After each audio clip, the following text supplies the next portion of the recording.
estamos con Lucía en Cabo, en un marco incomparable que es el Parador de Jarandilla.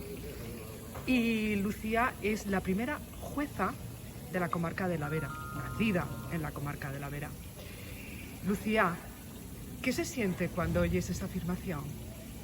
Bueno, realmente es súper orgullosa que además una chica, una mujer sea jueza y que sea el hecho de ser la única de la comarca de la Vera no es tan importante como el hecho de que también sea mujer. Creo que los dos sentimientos y los dos símbolos que significa que alguien de la comarca de la Vera y que alguien que sea mujer sea jueza, creo que engloba muchísimo orgullo. Y además es que yo estoy súper orgullosa de mi tierra, de haber nacido aquí, de haberme educado aquí, y creo que esos símbolos también los llevo mucho a la práctica y a la hora de ejercer la profesión, la cercanía, cómo tratas a la gente, cómo estás en sala y te solidarizas con todos los problemas que hay, porque eso es algo que solamente se puede conocer cuando naces en un entorno como este. Lucía, tú eres jarandillana, ¿cuántos años tienes? Yo tengo 36 años. 36 años, jueza, y debemos apuntar además que Lucía es la hija del alcalde de Jarandilla, Fermín Encabo. Lucía, ¿cómo ha sido el camino hasta llegar a tu puesto de jueza, a ser jueza? Bueno, la verdad que yo empecé a estudiar y desde que era pequeña tenía otro tipo de aspiraciones totalmente diferentes a ser jueza. De hecho, claro, a criarme aquí y a criarme con mis padres en un entorno de agricultura, estar rodeada de animales, me gustaba mucho ser veterinaria.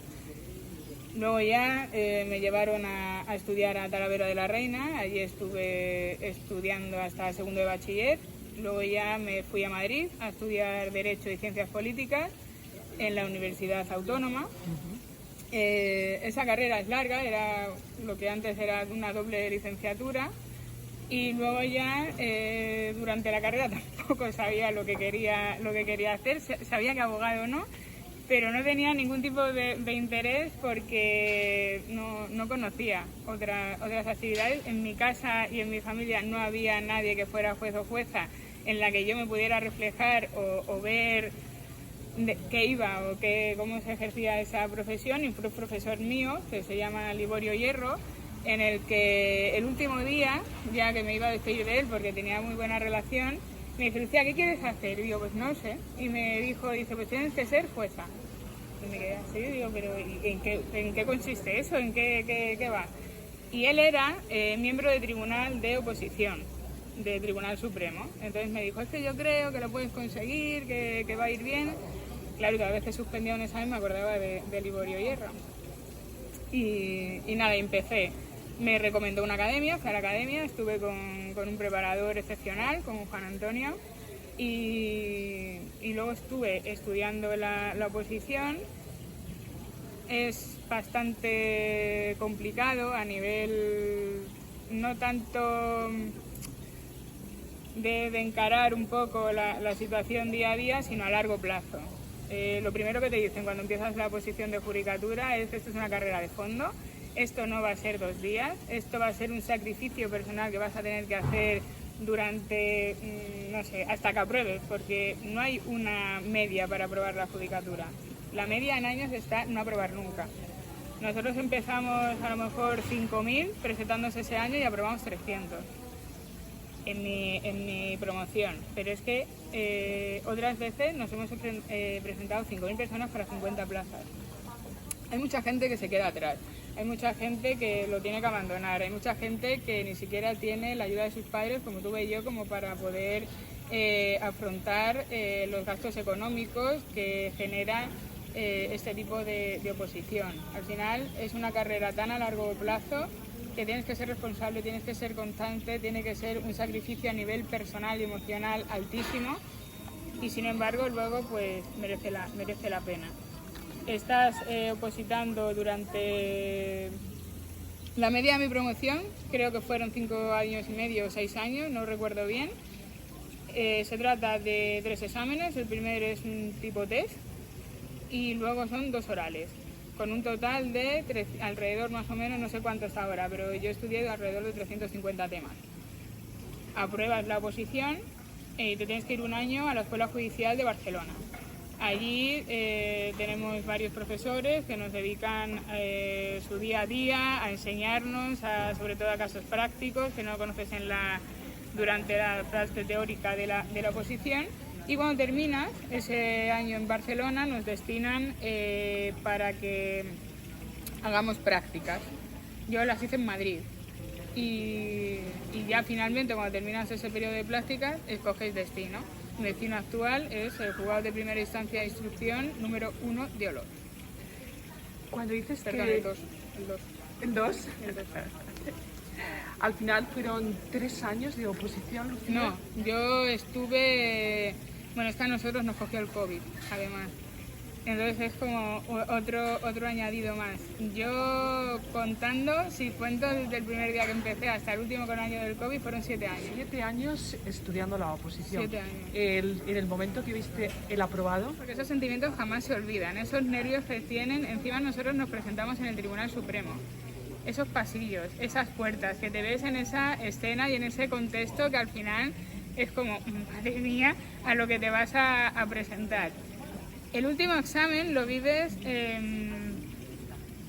no, es como que pase cuanto antes, porque tú estás, la diferencia de 1 hora y cuarto, de volver a repetir todo el sistema de la oposición, otra vez abrir todos esos 3 exámenes a 1 hora y cuarto de ya ser o de cumplir tu objetivo personal.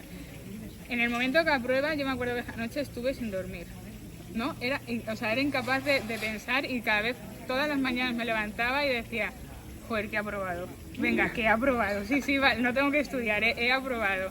Y me costó mucho como creérmelo de verdad porque, sientes muchísima alegría. Y también creo que es súper bonito, por ejemplo, vivirlo como lo he vivido yo.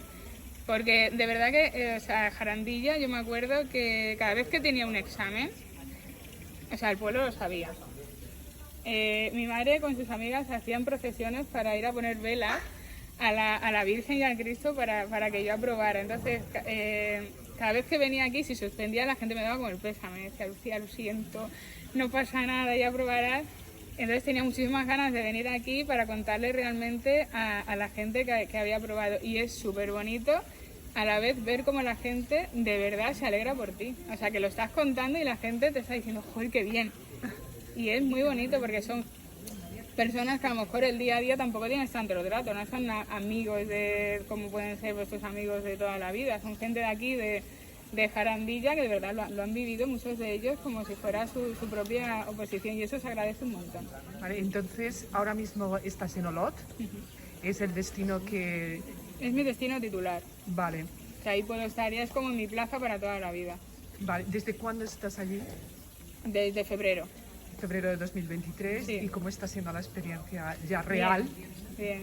A ver, al principio te da, cuando ya pruebas y ya vuelves a tu vida real y ya dices, joder, ya soy jueza, ya tengo que aprender el camino, a mí me dio un poco de vértigo.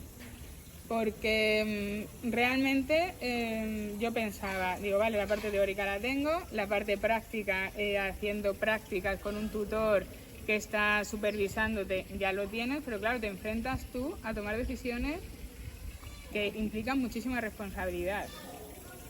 Y sí que es verdad que me dio un poco de vértigo, pero bueno, tuve unos tutores excelentes que al principio me dejaban sola y sí que decía, no, por favor, no me dejes solas, pero eso sí que me ayudó muchísimo.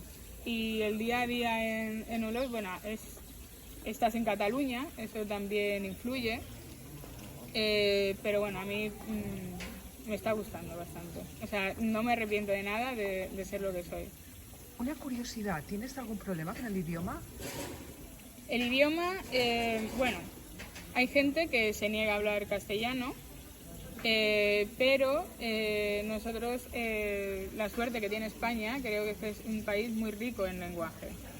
Igual que hay catalán, hay gallego, hay vasco. Entonces, el hecho de que ellos puedan utilizar la lengua catalana no es ningún impedimento ni debería ser ningún impedimento para nadie. Ellos tienen su derecho de utilizar la lengua. El problema está en que llegamos nosotros que no sabemos utilizar el catalán. No hay que distinguir, nosotros no estamos obligados a saber catalán. Si nosotros sabemos catalán es porque queremos un poco la cercanía y la comunidad con ellos a la hora de llevar a cabo los juicios. Hay gente que se niega a hablar en castellano, sí, tengo que suspender el juicio y habilitar un intérprete. Entonces eso ralentiza muchísimo más a la hora de hacer las cosas. En otras ocasiones sí hablamos con ellos previamente, yo les comunico y les digo, ¿puedes hacer la declaración en castellano? Me dicen, sí, ya está, no hay problema. Si no te sale alguna expresión en castellano, me la dices en catalán. Ahora ya entiendo el catalán, pero claro, los primeros meses que no entendía nada de catalán es un impedimento, porque al final lo que a ellos más les interesa en el mundo es que yo me entere de lo que están diciendo. Porque si no me entero yo de lo que están diciendo, para ellos sí es un problema. Entonces yo les digo muchas veces que esto es como un poco el juego este del teléfono escacharrado. Que si tú me estás contando a mí una cosa, habilito un intérprete que se la vas a contar a él y luego ese a su vez me la va a contar a mí, se van a perder palabras. Y se van a perder palabras que a lo mejor para el intérprete no es importante, pero para mí sí son importantes. Porque al final la que voy a tomar decisión sobre tu situación personal voy a ser yo. Entonces, cuando le encuentras un poco esa teoría, hay veces que acceden, otras veces que no acceden. O te echan en cara, en plan, es que yo lo que quiero es que se hayan jueces catalanes. O eres tú la que tendrías que saber catalán. Y yo les digo siempre, digo, vale, es que yo aunque supiera catalán, yo voy a seguir siendo una jueza de Extremadura. No voy a ser una jueza catalana, porque mi origen es de Extremadura. Por cierto, ¿te gustaría ejercer en Extremadura? Sí, sí. Sí, en cuanto puedas vas a... Mi sitio idílico sería estar en Cáceres, por ejemplo.